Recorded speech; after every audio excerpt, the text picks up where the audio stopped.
मानवता को तार तार करने का काम किया गया है। ऐसे जनप्रतिनिधि को रहने का कोई अधिकार नहीं है। मैं आपके चैनल से यह मांग करता हूं बिहार सरकार से और यहाँ की प्रशासन से कि इस मुखिया को बर्खास्त किया जाए। रात के 10 बजे हमें ये लड़का फोन किया कि चाचा हमारे घर पे 5 आदमी टॉर्च जला रहा है दीवार पर चढ़ के। घटना होने के बाद रात के बाद बता रहे, कल रात की बात बता रहा है, केस होने के बाद, अरेस्ट होने के बाद। यहाँ पे उसका हौसला इतना आतंक हो गया है कि इस गांव में रहना मुश्किल हो गया है। प्रशासन जो है खुला छूट दिया गया है। जिस तरह की घटना है न उस तरह का कोई एक्ट लगाया जा रहा है। 3 आदमी जो है खुलेआम घूम रहा है। चाचा अपनी भतीजी के साथ ऐसा कर्म करने पर प्रवृत्त हो सकता है तो आप समझ सकते हैं कि क्या स्थिति आ चुकी है। ये महिलाएं बता रही थी कि दुर्व्यवहार किया जा रहा था। इस गांव के लोग बता रहे थे कि दुर्व्यवहार 2-3 महीना पहले से हो रहा था। पैसा का दिखाते कि मेरे पास पैसा है, हम जो चाहेंगे वो खरीद लेंगे। यहाँ तक कि कानून को खरीदने की बात करते हैं। नमस्कार, सस्तक न्यूज देख रहे हैं आप। इस वक्त हम मौजूद हैं बरगनिया प्रखंड के जोड़ियाही गांव में और आप इस समय एक मामला देख रहे होंगे जो वीडियो में साफ नजर आता है कि एक बहन, एक बेटी जो भी कहें और एक महिला किस तरीके से उन लोगों के साथ मारपीट होती है। खुलेआम घर के ही पास लोग आकर के उस महिला के साथ हाथापाई करते हैं और इस वक्त वही परिवार उसी घर पर, उसी परिवार के बीच और उसी घर पर हम मौजूद हैं जहां पर यह पूरी घटना घटी। और सबसे ज्यादा शर्मनाक कर देने वाली बात यह है कि यह पूरी घटना जिसके द्वारा की गई है वो कोई और नहीं, इसी गांव का मुखिया है। यहाँ पर हम देख सकते हैं किस तरीके से लोग अभी आए हुए हैं, लेकिन जब कल यह घटना हो रही थी तो शायद यही गांव वाले पूरा तमाशा देख रहे थे। तो यहाँ पर कुछ लोग मौजूद हैं, आज लोग आए हुए हैं उस परिजन से बात करने। तो हम यहाँ पर जो लोग मौजूद हैं और यहाँ पर कुछ ऐसे भी लोग मौजूद हैं जो घटना के वक्त भी मौजूद थे। क्या नाम है आपका? जी सजेब खान। कल जब मारपीट हो रही थी तो आप वहाँ पर मौजूद थे, क्या कुछ हुआ? किस तरीके से लोगों ने इन लोगों के साथ बदतमीजी की? सुबह में हम इधर दूध लेने आए थे तो देखे मुखिया जी और 2 लड़के यहाँ की औरतों को मारा। जिस तरह मार रहा था, लोग नहीं छुड़ा रहा था, ना कुछ बोल रहा था। आप क्या कर रहे थे? हम इधर जिस तरह मार रहा था लोग देख रहे हैं, हम भी डर के मारे नहीं कुछ बोले। जिस तरह इधर मार रहा था। किस चीज से डर लग रहा था? किस चीज से कि मुखिया के द्वारा आपके ऊपर भी कुछ किया जाए? डर तो नहीं लग रहा था, लेकिन यहाँ के जो लड़के थे, औरतें थे, जो नहीं छुड़ा रहा था, तो हम भी सोचे हैं कि बाद में कहूँ मेरे तरह उन लोगों को मारेगा, हमको मारेगा। अच्छा, मतलब आपको डर लग रहा था कि आपके साथ ही मारपीट हो सकती है? जी, आगे कहूँ मारेगा घेर के। आप कल थे यहाँ पर मौजूद? कल मैं था, लेकिन जिस दिन ये एक्सीडेंट हुआ है उस दिन नहीं था मैं। लेकिन जैसे इसने बताया, ये बच्चा दूध लेने आया था, ये गया घर पे तो हमको बोला, भैया आवाज़ दिया, भैया भैया। हम बोले क्या हुआ? तो ऐसी सी बात है, पंडित जी के साथ ऐसा ऐसा हुआ है। मुखिया की इस हरकत पर क्या कहेंगे? देखिए, ये हम लोग के लिए तो बहुत शर्म, क्या बोले, मतलब लफ्ज़ नहीं है मेरे पास। मतलब शर्मिंदगी होता है। अगर पहले हम लोग कहीं जाते थे तो एक होता था, जोड़ियाही का नाम बोलते थे तो अपने आप में एक फ़ख्र महसूस होता था। लेकिन अब ऐसा कांड हो गया। कल हम बरगनिया गए, 2-3 आदमी पूछ दिया, हम शर्म से कुछ नहीं बोले। मतलब बरगनिया में मुझे काम था, फिर भी हम छोड़ के चले आए। किसको किसको क्या जवाब देंगे हम? पुलिस प्रशासन की तरफ से भी कोई कार्यवाही देखने को कल नहीं मिली थी, परिवार वालों ने बताया। तो अभी तक तो हम लोग नहीं देख रहे हैं, अब आगे देखिए क्या होता है। ये देखिए, इनके पास एक पावर है, दूसरा एक इनके पास पैसा है। ये हर चीज़ में पैसा, मतलब ये हम नहीं, सभी से पूछ लीजिए, ये पैसा का दिखाते कि मेरे पास पैसा है, हम जो चाहेंगे वो खरीद लेंगे। यहाँ तक कि कानून को खरीदने की बात करते हैं। तो आम आदमी, हम लोग जैसा आदमी जब डर रहा है तो ये तो खैर भले बहुत गरीब आदमी है। जब सुरेश भैया जैसे आदमी को धमका सकता है, घर पे जाके हमारी भाभी जी को बोल सकता है और इनको बोल सकता है तुमको गांव छुड़वा देंगे, खुलेआम वो धमकियां देते फिरते। इसका खुद वॉइस रिकॉर्डिंग है भैया के पास, लेकिन उस पर भी कोई ये नहीं है, एक्शन जी नहीं।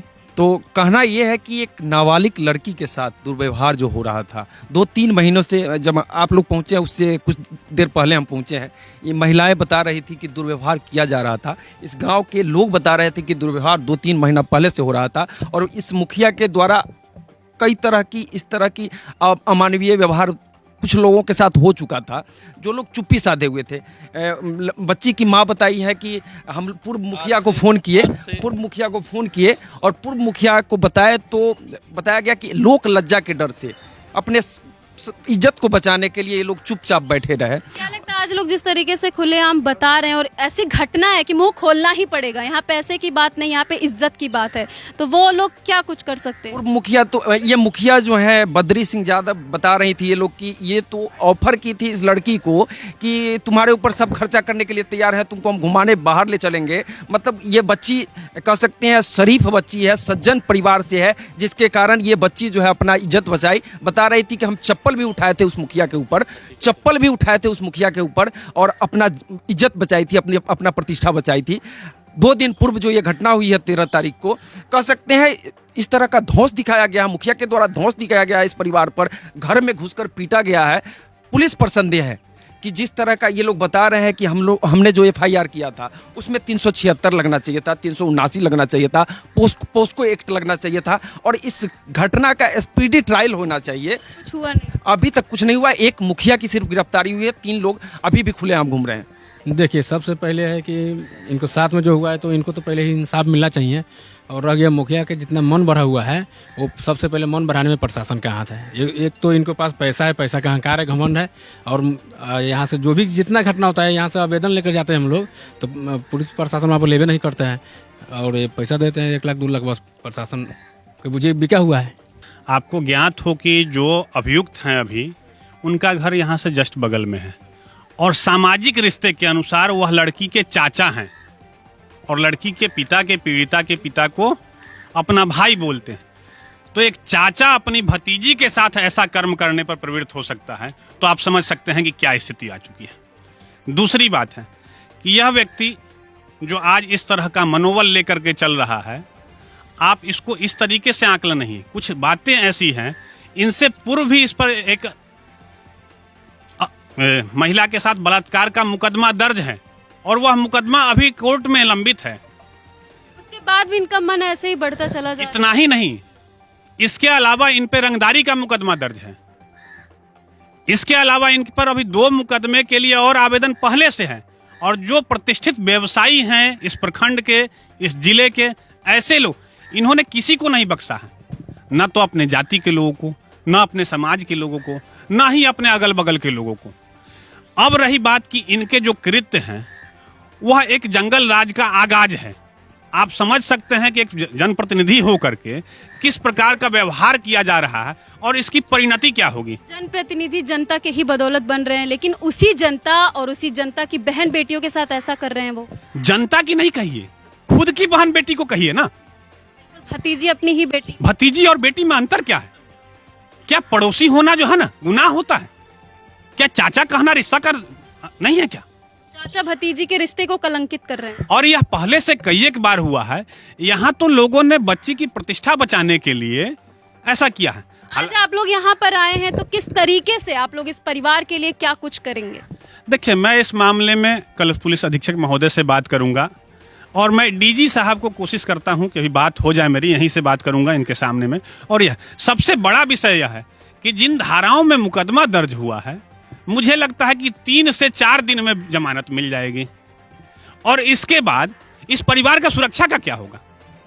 जिस बच्ची को खुलेआम दिन के 10 बजे 9 बजे उठा करके ले जाया जाता है, घर में घुस करके ले जाया जाता है, उसकी सुरक्षा का क्या होगा?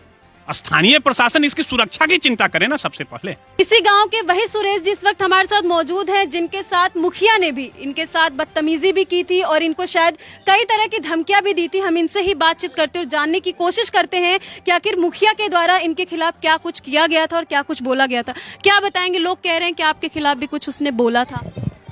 हम जो है 29 तारीख को ये जुलाई में एक बीजेपी का सदस्यता ग्रहण किए थे। ठीक है, उसको वो अगला बाहर था, मणिपुर में था और उसको किसी कारण बस सोशल मीडिया का चलते मालूम हो गया।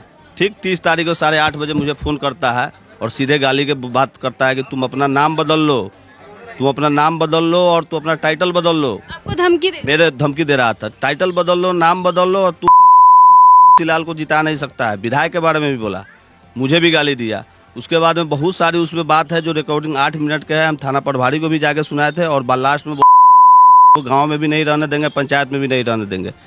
और ठीक 31 तारीख को मेरे साथ फिर घटना हुआ। हम लोग एजेंसी पे चल गए थे तो 4 लड़का भेजा गया मेरे दरवाजे पे। पूछा कि सुरेश राय है, सुरेशबा है? तो बोला कि नहीं है। हमारी घर की पत्नी जो है बाहर निकल के बोली कि नहीं है। नहीं है। उसके बाद में वो लोग क्या बोला गया है, बहुत बीजेपी का बड़का नेता बनता है, उसको बोला 5 लाख रुपया पहुंचा देंगे तो कहीं मार के फेंक देंगे। खुलेआम आपको भी धमकियां वो देते रहते थे? मुझे धमकी दिया गया और मैं एफआईआर भी थाना पे जाके दिया हूँ। आज तक मेरा एफआईआर नहीं हुआ है, जो आज 12 से 13 दिन हो गया। यहाँ पे उसका हौसला इतना आतंक हो गया है कि इस गांव में रहना मुश्किल हो गया है। प्रशासन जो है खुला छूट दिया गया है, जिस तरह की घटना है ना उस तरह का कोई एक्ट लगा जा रहा है। 3 आदमी जो है खुलेआम घूम रहा है, एक आदमी को जो है अरेस्ट करके भेज दिए, उसमें भी दफा इतना छोटा लगाया गया है कि 3 से 4 दिन में आएगा। इस परिवार का क्या सुरक्षा होगी? यहाँ के मुखिया के द्वारा शर्मनाक मतलब मानवता को तार तार करने का काम किया गया है। ऐसे जनप्रतिनिधि को रहने का कोई अधिकार नहीं है। मैं आपके चैनल से यह मांग करता हूँ बिहार सरकार से और यहाँ की प्रशासन से कि इस मुखिया को बर्खास्त किया जाए और जितनी सी कड़ी सजा हो इस मुखिया को दिया जाए कि इन्होंने मानवता को शर्मसार किया है। पुलिस प्रशासन अभी आई, उस फिर भी जो है कि मामला बढ़ रहा है। देख लीजिए, पुलिस प्रशासन सामने खड़ी है लेकिन विरोधी यहाँ पर आकर गाली दे रहे हैं।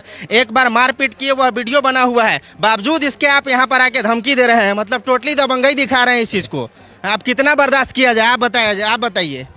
पुलिस प्रशासन अभी यहाँ पर आई, क्या कुछ कह रही थी वो? मन से आप क्या आग्रह करेंगे कि जरा इसको भी शूट करें कि किस तरह से जब इतने लोगों के बीच में इस परिवार को दबाने का इस तरह प्रयास किया जा रहा है, तो आप सोचिए कि ये मात्र 2 घर परिवार है, गरीब ब्राह्मण स्थिति में इनके साथ किस तरह का सलूक किया होगा और ये लोग के साथ कैसा व्यवहार आगे हो सकता है और पुलिस प्रशासन इनको क्या सुरक्षा देगी। मैं मांग करूंगा एसपी साहब से, जिला अधीक्षक महोदय से कि यहाँ पर उनको सुरक्षा, सबसे पहले उसकी सुरक्षा जरूरत है। अभी पुलिस प्रशासन यहाँ पर आई थी तो क्या बोले? ये तो कह रहा है कि आप लोग यहाँ से चले जाइए, आप लोग के भीड़ के चलते ही हो रहा है। तो ठीक है, कल से हम लोग यहाँ नहीं जाएंगे, कल से कोई नहीं आएगा, लेकिन कल से अगर कोई घटना यहाँ पर घटती है तो जिम्मेदारी प्रशासन की होगी, सारी जिम्मेदारी प्रशासन की होनी चाहिए। हम लोग आज से जा रहे हैं, कोई कल से यहाँ नहीं आएगा। आप लोगों से भी आग्रह करेंगे कि कल से मत आइए, लेकिन कल से अगर इस परिवार के साथ कुछ होता है तो उसकी सारी जवाबदेही इनको लेनी होगी। इन लोगों के सामने में जिस तरह से अभी माहौल बना करके वो लोग आया है घर पर चढ़ने। रात के 10 बजे हमें ये लड़का फोन किया कि चाचा हमारे घर पे 5 आदमी टॉर्च जला रहा है दीवार पर चढ़ के। घटना होने के बाद रात के बाद बता रहे, कल रात की बात बता रहा है, केस होने के बाद, अरेस्ट होने के बाद।